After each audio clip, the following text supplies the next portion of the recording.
Good morning from Jonesboro, Arkansas, 9:46 a.m., June 8th, 2022. I got a text a few minutes ago, or a message from someone, and I get this question a lot. If we adapt to electric cars more and more, how are we going to keep the lights on? We already have trouble keeping the lights on in certain areas, so how is it the electric cars, how is it not going to be a disaster? Pretty much what he said. Because we can't keep the lights on now, and that's just more drain on the grid. It is true, it's more drain on the grid. I did a video about this, I'm guessing a year and a half ago, and I'm going to repost that at the end of this. I'm only going to talk for a couple minutes, and I'm going to repost that same video that you may have already seen. The point still strikes home.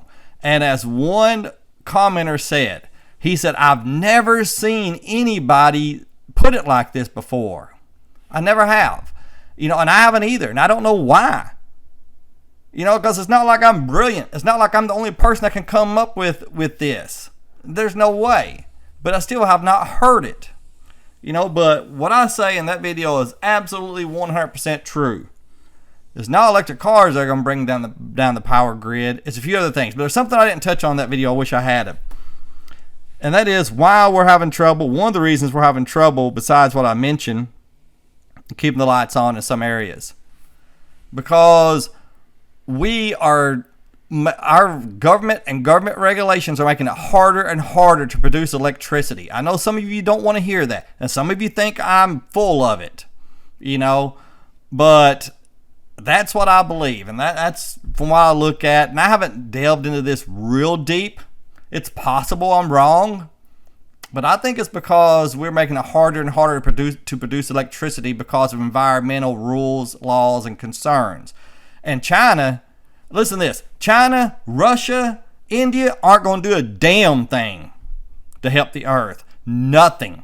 China's going to talk a big game. India had said something ridiculous like, if y'all give us, $2 trillion a year for the next 10 years, we'll take care of the pollution problem. They wouldn't. If we could give it to them, they wouldn't do it. They want the world to give them trillions upon trillions of dollars. Is what they want to happen. Now, China, yeah, they talk a big game, but they're not going to do anything. You know why China talks so big about it? Because they're going to make a fortune off the green movement. They make tons of solar panels, wind machines, the little windmills. They make those. They make solar panels. They dig up the earth to get the products you need for the batteries, which, battery technology, we're starting to use less and less of that, like the cobalt. A lot of batteries use no cobalt anymore, and they plan on producing and selling the world electric car batteries. But when it comes down to it, they aren't going to do a damn thing if it hurts them at all financially. Look at this right here. While we are cutting back power plants, While we are cutting back power plants, look at this from Yale Environment 360.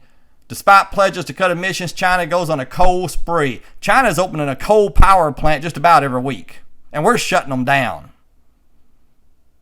We're shutting down reliable forms of energy production for more green stuff, which may be good in the end, but it makes it a whole lot harder to keep the lights on. And what we're shutting down, China is replenishing in their country. And I heard somebody the other day, their response to this on the news was, well, we need to lead by example. Example my ass. China don't give a darn about our example. They're going to do exactly what they want to do. But anyway, I'll try to remember to put a link to this story, in the comments. I mean, not comments, in the description of the video. And I'll also put a link to this. But listen to this. Now, Southern Illinois, they say because of this district, MISO or MISO, that they may be in big trouble. And my brother lives in Southern Illinois. Uh-oh. That grid, it was particularly cited by federal regulators at an elevated risk of blackouts or outages come this summer because they just don't have enough capacity. In the event of prolonged heat wave, they're short the amount of power they would need by about the equivalent of 3 million homes. Added to the heat, he says the Midwest isn't doing enough to keep up with the energy transition. With that mid-continent grid, is that in Illinois, several coal plants are coming offline because the coal plant operators are looking at the economics and they're saying, we don't want to spend a lot of money upgrading this coal plant when you're planning to take us offline in, 1, 2, 3 years anyway. Hafler isn't the only one Yeah, you sounding hear that? the alarm. Why would they? Why would they spend millions of dollars to upgrade a coal power plant just to have it shut down in a few years?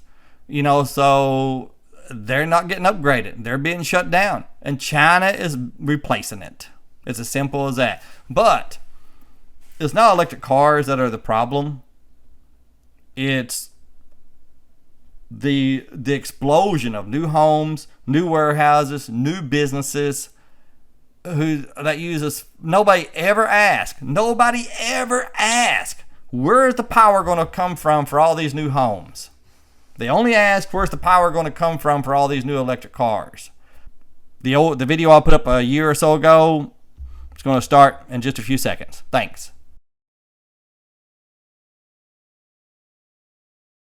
Hello, and welcome to another unscripted video from Jonesboro, Arkansas. I don't know what I'm going to say. I don't know how I'm going to present this. As usual, I have a general idea of what I'm going to say, but then I just start bloviating.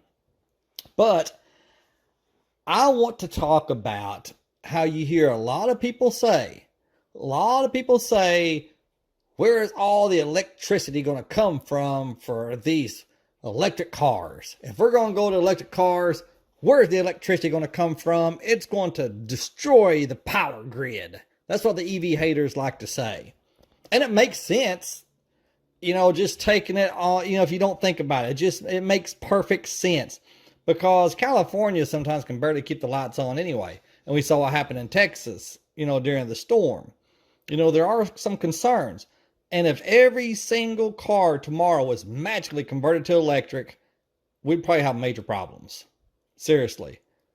But, and this is something I thought of on my own. I'm sure others have thought of it, but I never heard it anywhere. Months ago, I suddenly thought, how come nobody ever asked where's the electricity coming from for new homes? We build new homes all the time, which uses far more electricity than cars. And nobody ever asked where's that electricity coming from? Well, the reason it works as well as it does, because we just keep expanding the grid. Don't ask me how that works. I guess you put in new transformers or something. I don't know. I don't have enough sense to know exactly how the electrical grid works. Y'all better be glad it ain't up to me to keep it running. We'd all be in the dark. And I'm always the first to admit that I'm not that smart. And so there could be something flawed about my thinking. About what I'm going to present today could be flawed. Could be something I haven't thought of.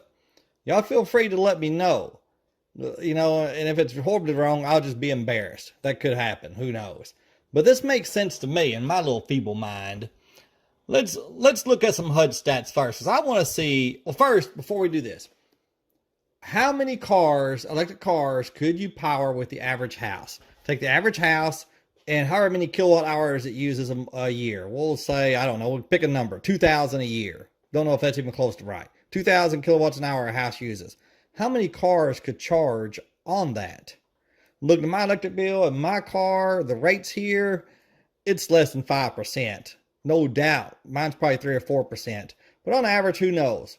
But we're going to say 5% of your electric bill is due to your liberal electric car, as the EV haters like to say. Okay, 5%.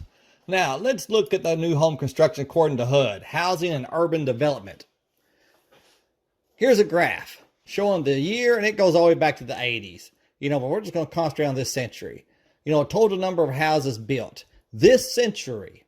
And 1999 showing just because I couldn't get it off the screen. But from 2000 to now, through 2020 actually, 25.7 million new homes were built in that time, which is less than I would have thought. Whole lot less than I would have thought. But I had no idea really. But 25.7 million. Now, let's look at apartments. Because, that's how many constructions. And the orange highlighted is 5 units or more. I should have left the heading on there when I saved these pictures, but I didn't. I'm not going to go back and change it now and take new pictures, new screenshots. But 5.6 million 5 units or more apartment complexes were built this century. 5.6 million, and 25.7 million total constructions. Now, that 5 or more could be 50. Who knows? But it's minimum of 5. Now, let's look at this. Let's assume every one of those are exactly 5, which you know is not the case. That's 5.6, that's 28 million apartment homes.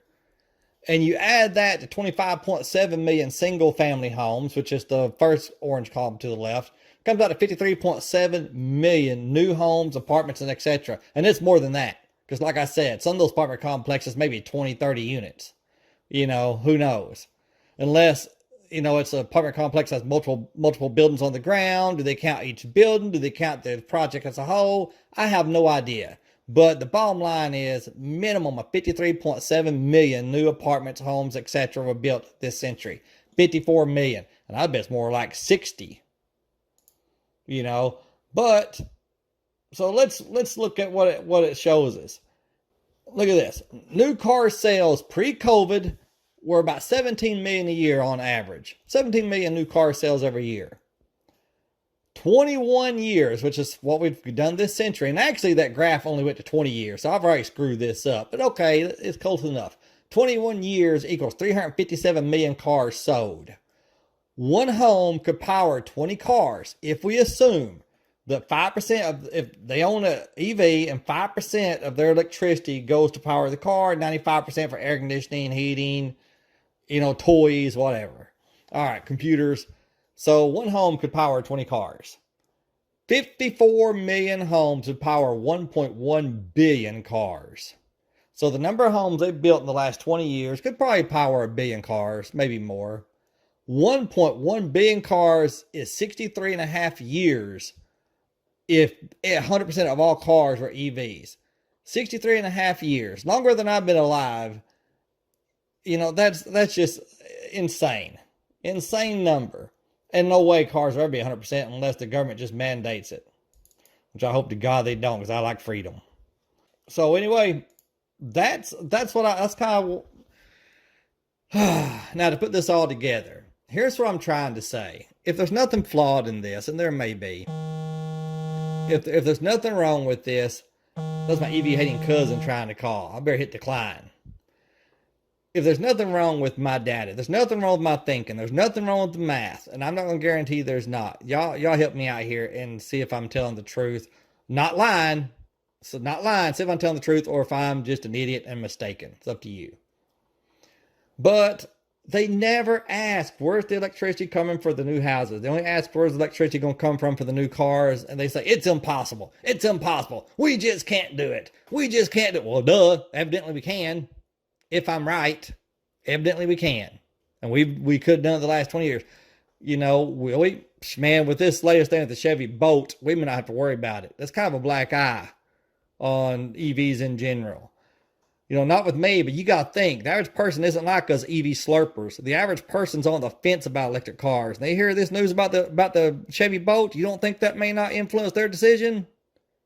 You damn straight that might influence their decision. Seriously. And it's sad because one company screwed up. But anyway, that's my thoughts on the matter. Y'all let me know if I'm a goofball or not. Okay? Dang. All right. Thanks a lot, guys and girls, people. Bye.